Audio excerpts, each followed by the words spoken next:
was regarding birthday parties. Look, to be honest with you, I need to give an introduction to the answer. Islam is a religion I have chosen, you have chosen. Have you chosen it? We've chosen it. Is it from you or from Allah? Are you happy that it's from Allah? So if the dunya tells you something and Allah tells you something else, does it make, or which one is more important, the first or the second? What Allah has said. So even if the whole world is doing something and we are taught that this is not supposed to be done in the deen, we should not be feeling it hard in our hearts to say, Allah, if I die today, I know that I chose to be a Muslim and I chose to worship you and I know it's your rules. You know, it's so difficult today to talk because you're talking to a secular world, and sometimes they will pick on a small point of yours and they will make it a big issue for nothing, but not realizing that we do believe you are free to choose whether you're a Muslim or not. But the fact that you chose you're a Muslim, you are not free to change Islam. That's what we're saying. You cannot come and say, no, you know what, Islam needs to be modified. Well, then tell yourself you're a modified Muslim. Someone says, are you a Muslim? Say, no, I'm a modified Muslim, you know. So people know.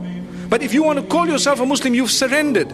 So you need to know there are certain things that people might say, and you might think, oh, this guy is backward, man. How could he say that, you know? But it's because it's not from me or my pocket. My children would like to also go to birthday parties and celebrate and so on. I sit them down and I explain to them what the candles are all about. Do you know what the candles on a birthday party are all about? In ancient Europe, when the winters were so bad that people used to go into literal hibernation to keep themselves warm in whatever way they had. And when they would come out, they would count the dead. Did you know that? They would count the dead. And in order to celebrate the fact that those who are alive have passed through the winter and survived and fought nature, which means nature came to kill us in the form of cold, and because we fought nature and we stayed alive, now we need to defy it by blowing up candles. So they would put how many ever candles of their age and blow them out to show we can defy it. It's something that we believe is rooted in the medieval Europe. And it comes with its own satanic origins and so on. But people today say, what's wrong? What's wrong? I'm blowing the candles. But you don't realize it's like an act of worship of the pagans. And we're saying, you know, and people have made it a culture and a tradition. The same applies to so many other things. You know, like Valentine's and so on. People start saying, but what's wrong? How come these people, you know, you're not allowed to show your love?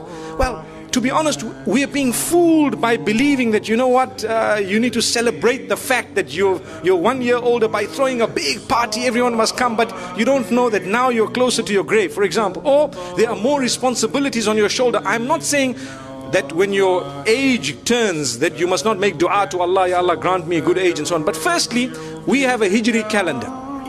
Secondly, these teachings are foreign to Islam. They are actually incorrect, invalid. But they come from Allah, not from me, not from you. If I had it my way and you had it your way, we would be throwing parties because our kids put pressure on us, so do mine. But we have to speak to them, address them, try and explain to them, and, you know, get to the origins of it. The sad reality is people take part wholesale. So they'll tell you, but they did it. But these people did it. That's the peer pressure. Sadly, we're living in an age, al-qabidu ala dinihi kal-qabidi ala jamr. A person who wants to hold fast to the deen is someone similar to he who is holding fast to, you know, a red hot coal, for example. So you find even families which are supposedly religious, you know, they have these big birthday parties and so on, whereas it is Islamically incorrect. Wallahu a'lam. Allah knows best. Like I said, I've given you a little introduction before I gave the answer. There are more important things we could do, you know, than that. And we could have, you know, we could throw a party on a different occasion altogether in order to celebrate other things than to do it the pagan way. You know, I would prefer a graduation party than to have a birthday party any day. May Allah subhanahu wa ta'ala bless our children. May He bless us all. It was wonderful being here.